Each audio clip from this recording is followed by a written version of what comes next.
नमस्कार साथियों, एक बार फिर से आप सभी का बहुत बहुत स्वागत है लोदाई क्लासेस के बीए प्लेटफॉर्म पर।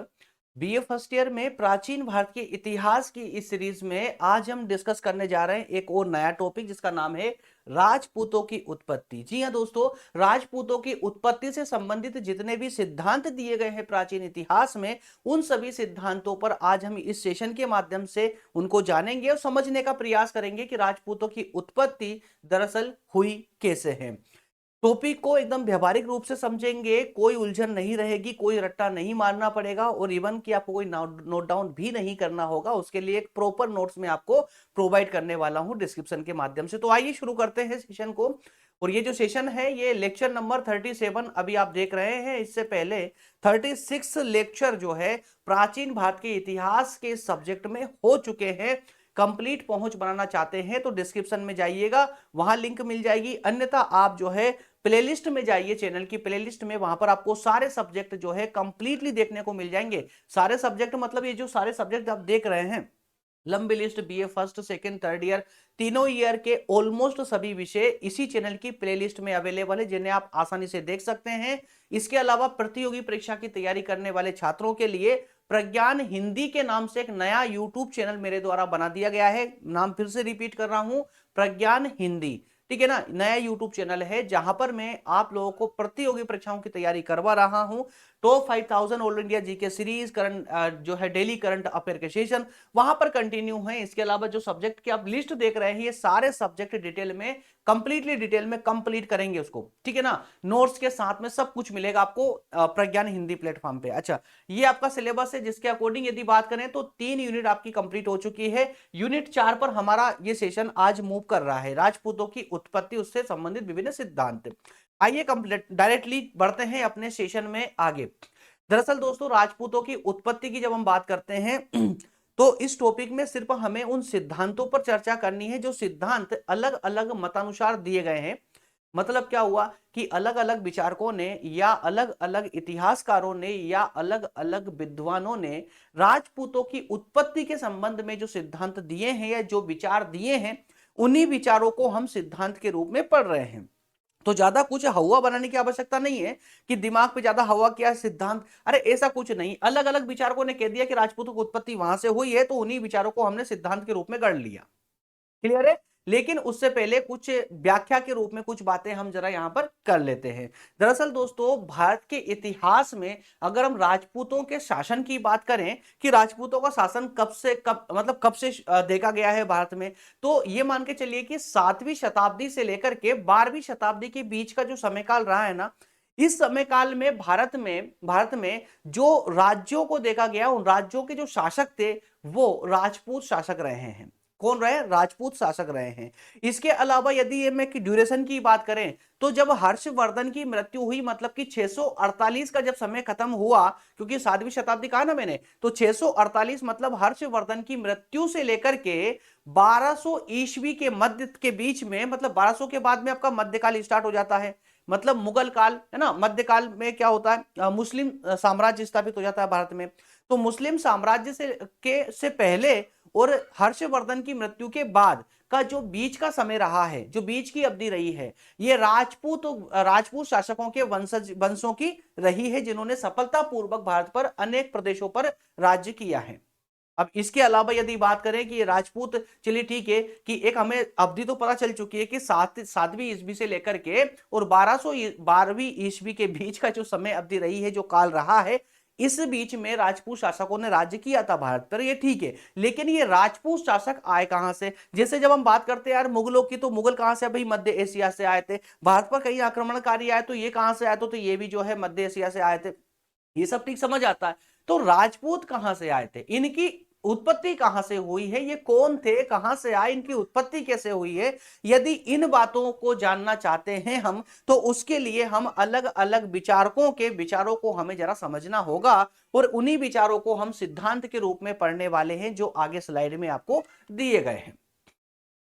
क्लियर है। तो दोस्तों, दरअसल राजपूतों की जब उत्पत्ति की बात की जाती है तो जिन विद्वानों ने इनकी उत्पत्ति की बात की है तो सभी विद्वानों ने एक जैसी बात नहीं कही है। कोई क्या कहता है, कोई क्या कहता है, कोई क्या कहता है, और इसको हम एक सही लैंग्वेज में कैसे लिखते हैं कि विभिन्न विद्वानों में क्या है, मतभेद है, मत एक नहीं है, मतभेद रहे हैं।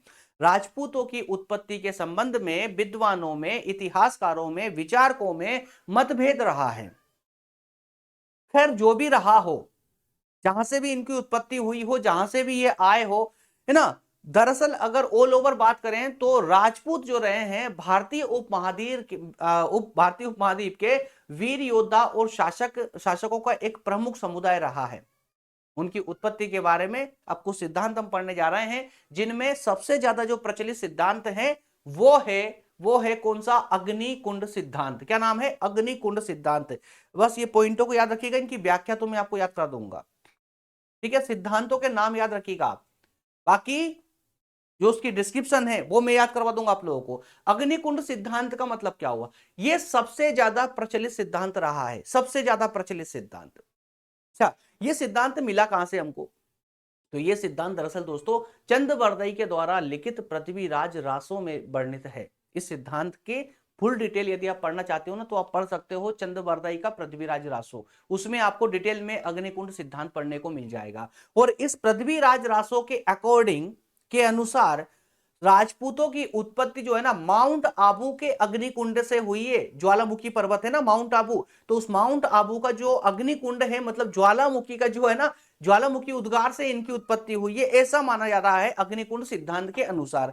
तो पृथ्वीराज रासों में माउंट आबू के अग्निकुंड से राजपूतों की उत्पत्ति बताई जाती है। यह सिद्धांत प्रतीकात्मक रूप से अगर बात करें तो राजपूतों की वीरता, पवित्रता और युद्ध कला का प्रतीक माना जाता है।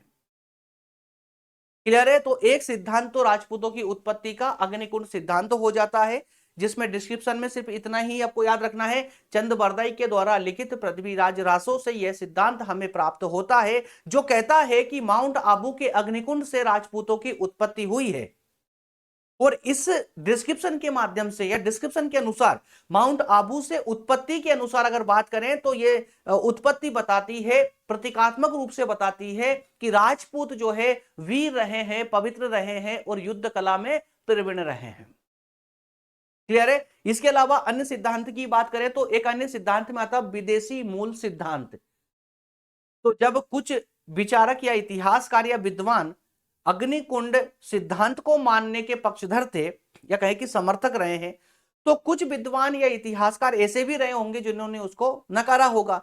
तो नकारना, सिर्फ नकारना पर्याप्त नहीं होता है कि आपने मना कर दिया कि नहीं ऐसा नहीं हो सकता है, तो फिर आपको विचार रखने भी होते हैं कि अगर ऐसा नहीं हो सकता तो फिर कैसा हो सकता है, आप बताइए। तो उन्होंने बताया, जो विदेशी प्रवृत्ति के इतिहासकार रहे हैं उन्होंने कहा, तो क्या कि कुछ इतिहासकारों का कहना है कि राजपूत जो है ना मूल रूप से विदेशी थे। कौन थे, विदेशी थे मूल रूप से, मूलतः वो भारत के नहीं थे। उनका कहना है कि ये राजपूत मध्य एशिया से भारत में आए थे, जैसे मुगल आए थे भारत पर, अन्य आक्रमणकारी आए थे, उसी प्रकार से राजपूत भी मूल रूप से मध्य एशिया से आए और भारत में बस गए।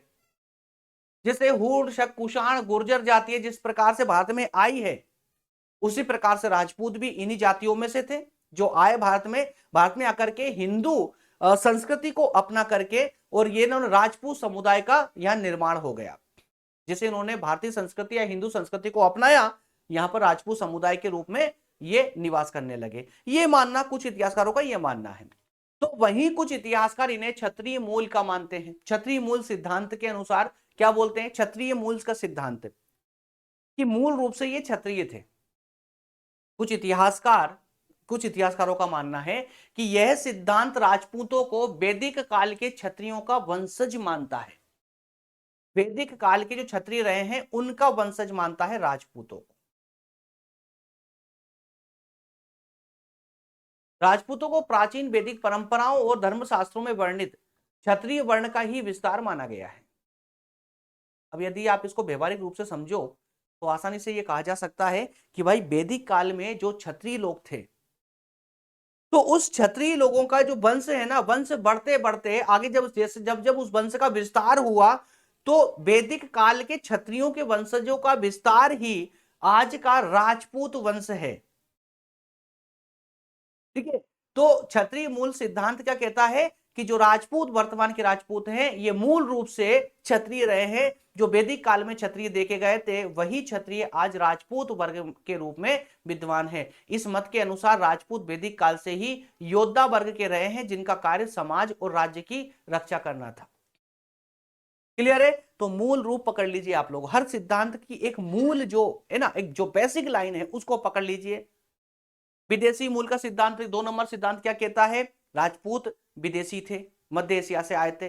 बाकी सब कुछ अपने आप आपको याद आ जाएगा। क्षत्रिय मूल का सिद्धांत क्या कहता है कि राजपूत जो है वैदिक काल में जो क्षत्रिय थे उनके वंशज है। That's all. अग्निकुंड सिद्धांत क्या कहता है? माउंट आबू के अग्निकुंड से इनकी उत्पत्ति हुई है। That's all. बस समझ आ रही? तो एक मूल लाइन जो होती है, जो की पॉइंट होता है ना, उसको पकड़ के रखिए, सब कुछ अपने आप याद रहेगा। अच्छा, 4 नंबर का पॉइंट क्या हो, या 4 नंबर का सिद्धांत क्या बोलता है? मिश्रित मूल सिद्धांत। या जिसके मन में जो आया बोल पड़े बस, लेकिन जरूरी था पढ़ना ये भी हालांकि इन सबको पढ़ने की आवश्यकता नहीं इतनी डिटेल में, है ना। और ये इस प्रकार के अरे डिटेल मतलब कुछ और हो, ऐसा थोड़ी ना कि कुछ भी पढ़ रहे हो आप। ठीक है, 7 सिद्धांत आपको कुल मिलाकर पढ़ने हैं। 7 सिद्धांत में आपको दूंगा यहाँ पर एग्जाम के दृष्टिकोण से, क्योंकि सिलेबस में ही है ना यार, पढ़ना पड़ेगा। इसकी अपेक्षा कुछ और भी पढ़ सकते थे यहाँ पर, इनके राजपूतों की डिटेल पढ़ सकते थे, इनका इतिहास पढ़ सकते थे, इनकी शासन व्यवस्था पढ़ सकते थे, उससे भी बहुत कुछ सीखने को मिलता है ना। लेकिन ये कुछ भी विचार, लेकिन मजबूरी हमारी पढ़ना। मिश्रित मूल सिद्धांत क्या बोलता है? अरे कई सारी जातियां थी, इन जातियों जो है अलग अलग जातियां, अलग अलग समुदाय जो है आपस में मिल गए देश काल परिस्थिति के अनुसार। अरे राजनीतिक और सामाजिक परिस्थितियां जब भारत में बदलने लगी तो उन परिस्थितियों को देखते हुए ही कुछ जातियां और समुदाय जो है आपस में मिल गए, और जो सम्मिश्रण हुआ, जो मिश्रित हुए, उसी मिश्रित जाति को राजपूत कह दिया गया। कुछ मिश्रित मूल सिद्धांत को मानने वालों का ये मानना है, और ये राजपूतों से दूर दूर तक कोई वास्ता ही नहीं रखते। जो मिश्रित मूल सिद्धांत को मानने वाले लोग हैं, इनका कोई वास्ता ही नहीं है दूर दूर तक। उन्होंने भी ये विचार रख दिए कुछ भी उठा करके। ठीक है, इसी प्रकार से बर्बर जातियों का सिद्धांत, यही कुछ इतिहासकार ये भी मानते हैं कि राजपूत जो है बर्बर जातियों के वंशज थे। किसके? बर्बर जातियों के वंशज थे, जो भारत में आकर के स्थायी रूप से बस गए और हिंदू संस्कृति को अपना लिया। जब हिंदू संस्कृति को अपनाया तो ये हिंदू बन गए, राजपूत बन गए। ठीक है, अलग अलग विचारों के रूप में आप इनको जानेंगे। और सातों सात सिद्धांत जो है वो सातों सिद्धांत आपको याद रखना है। आपको अच्छे लगे या बुरे लगे, याद तो आपको रखना पड़ेगा, क्योंकि आपको एग्जाम में यही लिखना है, क्योंकि आपका एग्जामिनर इन्हीं से खुश होगा। ठीक है ना। इतिहास का मतलब बहुत कुछ होता है। इतिहास का मतलब थोड़ी ना है यार कि जो रटी रटाया सब कुछ। अरे कुछ हटके होना चाहिए, कुछ जो आपको, कुछ आपकी धरोहर आपको याद दिला, कुछ सिखाए, ऐसी कुछ चीजें होना चाहिए। इस टॉपिक से मैं बिल्कुल भी खुश नहीं हूं। हकीकत बताऊं तो राजपूतों की उत्पत्ति का जो टॉपिक मैं आपको पढ़ा रहा हूं कि सिलेबस के अकॉर्डिंग पढ़ा रहा हूं, मैं अपने अकॉर्डिंग नहीं दे रहा हूं, आपके सिलेबस के अकॉर्डिंग पढ़ा रहा हूं। तो सिर्फ ये सिद्धांत, हाँ सिद्धांत होते कि राजपूतों की उत्पत्ति हुई कैसे, इस पर अलग अलग विद्वानों के विचार। ठीक है, एक पॉइंट हो सकता था उसका, अलग अलग पॉइंट हो, एक पूरा टॉपिक में मात्र ये सिद्धांत, 7 सिद्धांत और कुछ भी नहीं है। अब इससे ज्यादा अगर मैं ऐड करके लाऊंगा तो आपके एग्जाम के दायरे से बाहर निकल जाएगा, एक्स्ट्रा बर्डन बढ़ेगा, तो वहां पर भी आपको तकलीफ आएगी, है ना। तो ये सिलेबस में होना चाहिए था। खैर छोड़िए, अभी तो पढ़िए आप, लेकिन कंटिन्यू जब क्लासेस लेंगे तो बहुत कुछ आपको देखने को मिलेगा। और मेरा सजेशन हमेशा यही रहता है, लेक्चर को देखने के बाद में अच्छी से कोई पुस्तक जरूर लेकर आओ और पुस्तक को अच्छे से पढ़ो यार। कम से कम भारत के इतिहास को तो जानो, कम से कम आप भारत के जब प्राचीन इतिहास से पढ़ते हो ना आप लोग, तो सिर्फ इतिहास से ही नहीं जानते हो, आप भारत की प्राचीन संस्कृति के बारे में जो है आपको जानने का मौका मिलता है। तो कम से कम प्राचीन भारत के इतिहास को जरूर अच्छी सी पुस्तक ला करके डिटेल में पढ़ो उसको, उससे आपको बहुत कुछ जानने को मिलेगा। भारत, प्राचीन भारत के बारे में जानने को मिलेगा, हमारी संस्कृति के बारे में आपको जानने को मिलेगा। चलिए, ब्राह्मण क्षत्रिय सिद्धांत, कुछ विद्वानों के द्वारा यह सिद्धांत दिया गया। इनका मानना था कि राजपूत जो है मूल रूप से ब्राह्मण जाति के थे। कौन थे? मूल रूप से ब्राह्मण जाति के थे, जो बाद में आगे चल करके क्षत्रिय बन गए, है ना, क्षत्रिय बन गए। और कुछ राजपूत वंशों ने अपने वंश को सूर्यवंशी या चंद्रवंशी के साथ जोड़ दिया, जो वैदिक परंपराओं के अनुसार राजाओं और योद्धाओं के प्रतीक बने। इसी प्रकार से आखिरी एक सिद्धांत है पुराणों पर आधारित सिद्धांत। क्या है? पुराणों पर आधारित सिद्धांत। तो अब यह देखिए ना, अब ये सिद्धांत एक लास्ट का, इस सिद्धांत नंबर 7 को आप ध्यान से सुनिएगा। पुराणों पर आधारित सिद्धांत।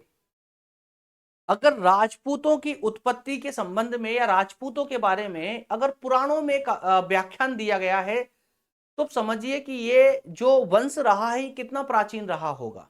क्यों ऐसा क्यों बोल रहा हूं? क्योंकि पुराण आपके आजकल के तो नहीं है ना, इनकी उत्पत्ति के हजारों वर्ष बीत चुके हैं। ठीक है, तो इसमें ही कुछ सिद्धांत हमने ऐसे भी, मैं पर्टिकुलर सिद्धांत का नाम नहीं लूंगा, कुछ सिद्धांत हमने ऐसे भी देखे हैं जिन सिद्धांतों का मानना यही है कि कुछ 100 वर्षों पहले की ये प्रजाति है, कोई बाहर से आए हैं, किसी ने कहा बर्बर जाति है ना, ये सब कुछ। लेकिन ऐसा नहीं था। अगर पुराणों में इनका उल्लेख दिया गया है, इसका मतलब है कि ये जो वंश है, राजपूत वंश जो है, ये प्राचीन वंश रहा है और प्राचीन आधार पर ही ये धार्मिक और संस्कृति का प्रतीक रहा है। ये हम नहीं, पुराण बताते हैं। पुराण और महाकाव्यों में राजपूतों की उत्पत्ति का विवरण मिलता है, दिया गया है। इनमें राजपूतों को सूर्यवंशी बताया गया है, चंद्रवंशी और अग्निवंशी के रूप में बताया गया है। ये वंश भारतीय इतिहास में धार्मिक और सांस्कृतिक प्रतीक के रूप में रहे हैं। अगर हम निष्कर्ष की बात करें तो निष्कर्ष था, राजपूतों की उत्पत्ति का प्रश्न ऐतिहासिक और सांस्कृतिक दृष्टि से अगर देखा जाए तो बहुत कठिन है, बहुत जटिल है।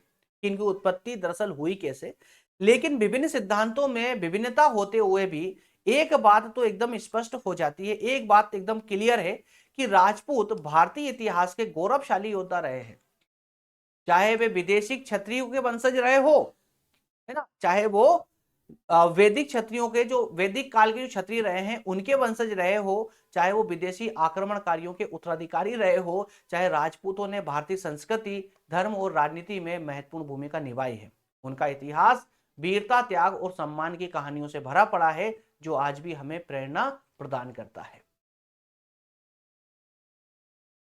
ये एक छोटा सा सेशन था दोस्तों आज का, जिसमें हम राजपूतों की उत्पत्ति के 7 सिद्धांत हमने देखे हैं। ठीक है ना, एकदम शॉर्ट में लेकर आया हूं। जैसे मैंने आपको कहा कि की पॉइंट पर विशेष फोकस कीजिएगा, और जो की पॉइंट है आपके उनको मैंने हाईलाइट किया है, प्रत्येक वाक्य में मैंने हाईलाइट कर रखा है।